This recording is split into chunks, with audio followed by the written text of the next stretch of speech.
If only a ceasefire had been able to cancel the bombs already dropped, perhaps Syria wouldn't be burning today. In the center of the screen, President Ahmed al-Lara appears, calling for peace. Ironically, this happened just as Israel was preparing to press the button for the next airstrike. Meanwhile, Russia and Turkey paid no attention. They were busy strengthening their military positions in Syria. As a result, instead of abating, the conflict has escalated, and the stage is now filled with foreign players, each with ulterior motives. So, is this ceasefire a sign of peace, or just a momentary lull before the next storm strikes? Hold off on answering, because what we're about to reveal could shake the balance of the Middle East. Here's the latest report from Syria.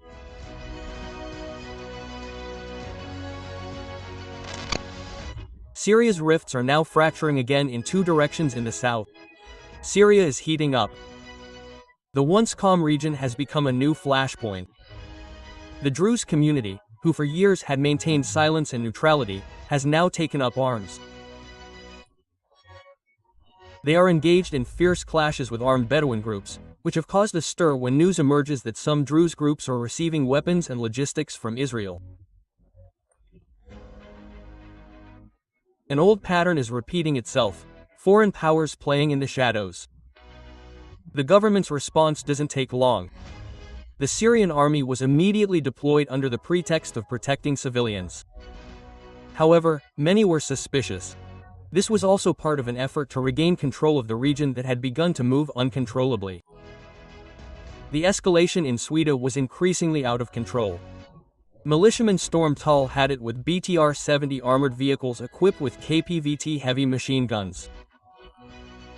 They also relied on pickup trucks armed with 12.7mm NSVT rifles. On the ground, light weapons dominated. Hungarian-made AK-63Ds, Soviet-made KS-74U carbines, and PJ-7VM anti-tank rockets. Most shockingly, they were now also using civilian DJ drones modified to carry 3D-printed VOG-17M grenades.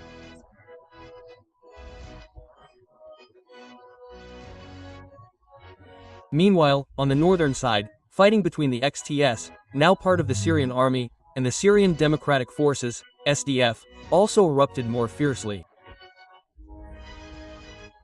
Government troops were relying on homemade 122mm rocket launchers mounted on trucks firing 9M22U rockets. Meanwhile, the SDF deployed rapid intervention units armed with rare Czech-made CZ-2BR rifles, M4A1s, and M16A4s. They were reinforced with thermal sights and American-made Lenko Berkat armored vehicles. The IPG group also increased its firepower with M16A2 rifles, Bulgarian MG-1MD SKM machine guns, and PG-7 VRPG launchers. Two active fronts were now wide open, Sweida in the south and the northern border near Turkey. Amid the euphoria of the ceasefire, the reality on the ground showed the opposite. The conflict was escalating wildly, brimming with ammunition, and showing no signs of abating.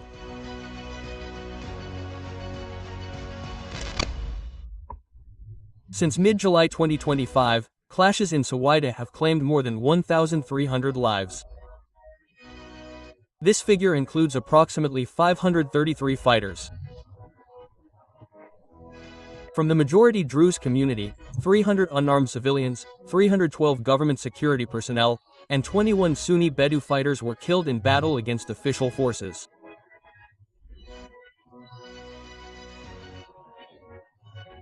Milicidris also stated that an additional 15 casualties were caused by Israeli airstrikes that occurred before the ceasefire came into effect.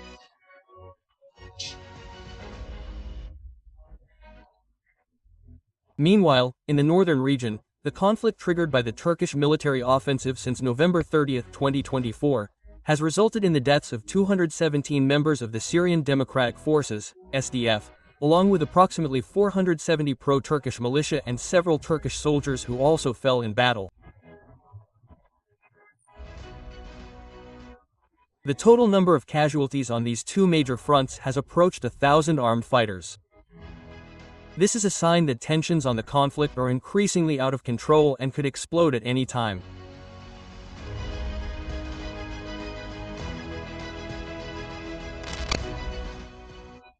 Amidst the daily increase in casualties, the involvement of foreign powers has only further exacerbated the conflict.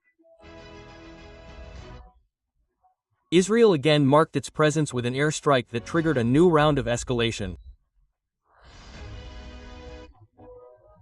In late July 2025, Israeli fighter jets struck the Syrian Arab Army's 107th Brigade military base in Jabla, Latakia, a strategic area in western Syria close to Russian defense lines and Alawite communities loyal to the Assad regime.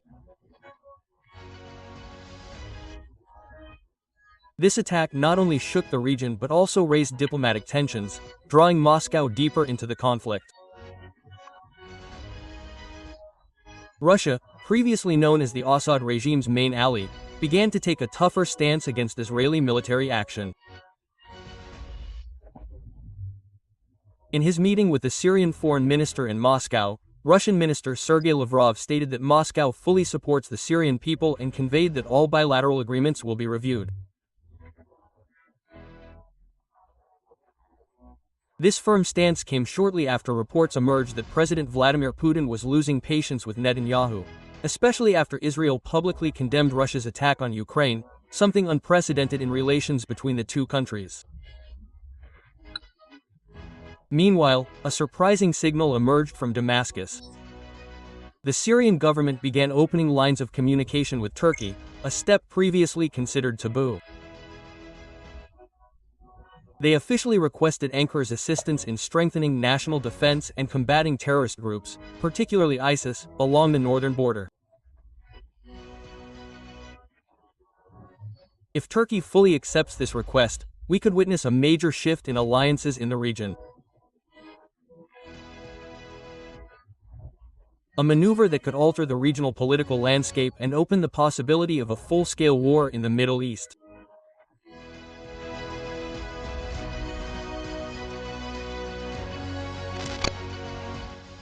The continuing civilian and militia casualties are now accompanied by foreign pressure, further shaking the foundations of Syria as a nation.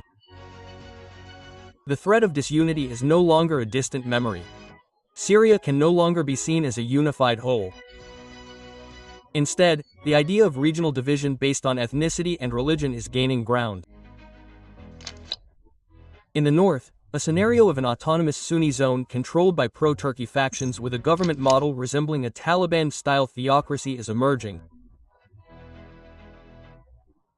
Meanwhile, in the south, the Druze community and minority Arab groups are slowly emerging as semi-independent entities, potentially opening ties with Israel and distancing themselves from Iran. This is not mere speculation. International analysts warn that without reconciliation efforts, Turkish and Israeli influence could push Syria toward inevitable fragmentation.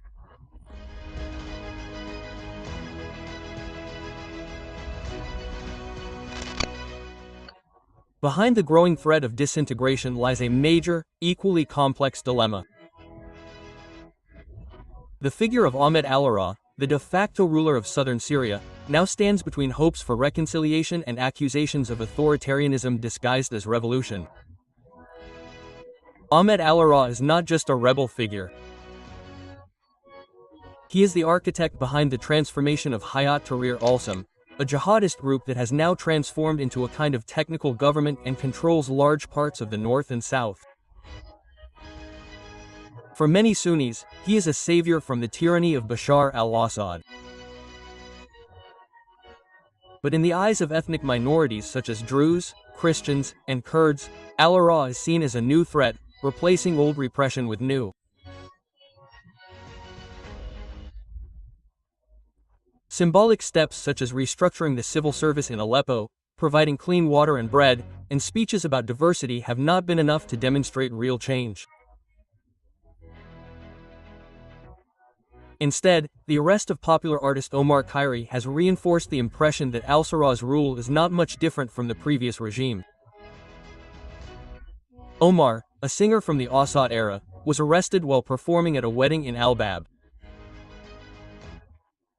He was publicly humiliated, having his hair shaved, his face smeared with insults, and his body abused. He was accused of praising Assad, insulting the revolution, and being considered a secret informant. For many, this incident symbolized that the new regime is still oppressive, only with a different face and flag. It's called a new Syria, but old wounds have not healed. However, on the global stage, al-Ahrar is gaining acceptance.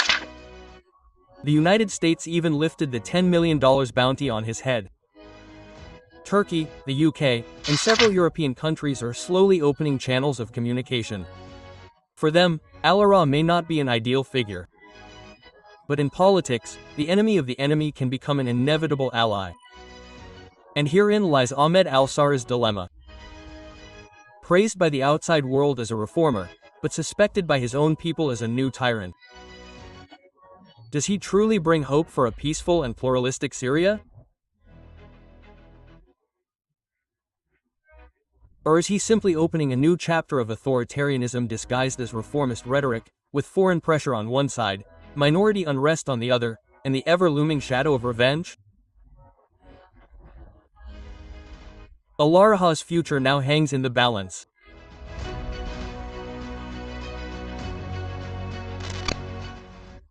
The current Syrian conflict could swing either way. If Israel continues its airstrikes, ethnic clashes in Syria spiral out of control, or Russian and Turkish military deployments trigger open confrontation, then a major escalation is almost inevitable. The country could disintegrate more quickly, with foreign powers establishing their respective zones of influence. However, opportunities for de-escalation remain. If the ceasefire holds, Russian-Turkish diplomacy exerts pressure on armed groups, and Ahmed al-Ahrar demonstrates a genuine commitment to inclusivity and reconciliation, then stabilization could be possible. Wise international support, not one that strengthens one faction, could also help defuse the conflict. Syria's fate now rests on a delicate balance between force of arms and a willingness to compromise.